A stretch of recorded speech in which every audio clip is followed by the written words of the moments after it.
Magandang umaga, Pilipinas. Alas 10 ayon sa Philippine Standard Time. Kasama niyo si Harry Bayona para sa Panahon TV Express. Patuloy na makararanas ng mga pag-ulan ang Metro at Mega Manila. Yan ay dahil pa rin sa pag-iral ng hanging habagat sa bansa. Kaugnay nga nilabas ng Pag-asa ang Orange Rainfall Advisory number 3. Ayon dito, kasalukuyang nakararanas ng heavy to at times intense rains ang Metro Manila, Zambales at Bataan. Asahan mo na magpapatuloy ang mga pag-ulan hanggang sa susunod na 2 oras. Moderate to heavy rains naman ang naitala sa Rizal, Bulacan, Pampanga, Laguna, Quezon, Cavite at Occidental Mindoro.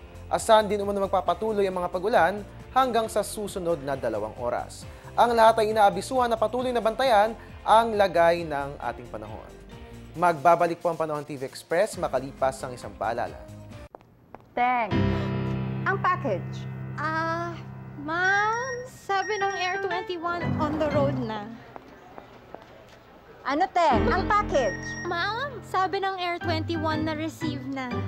Okay, very good.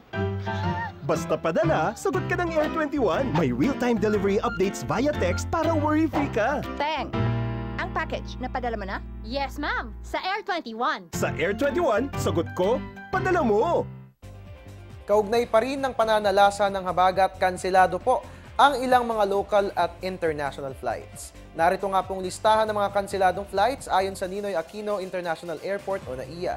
Sa Terminal 1, kanselado po ang mga sumusunod na flights ng Cebu Pacific Airways, CX-904 Manila to Hong Kong, CX-912 Manila to Hong Kong, at CX-901 Hong Kong to Manila. Sa Terminal 2 naman, kanselado ang mga sumusunod na flights ng Philippine Airlines, PR300 at PR301 Manila, Hong Kong, Manila, PR318 at PR319 Manila, Hong Kong, Manila, at PR312 at PR313 Manila, Hong Kong, Manila.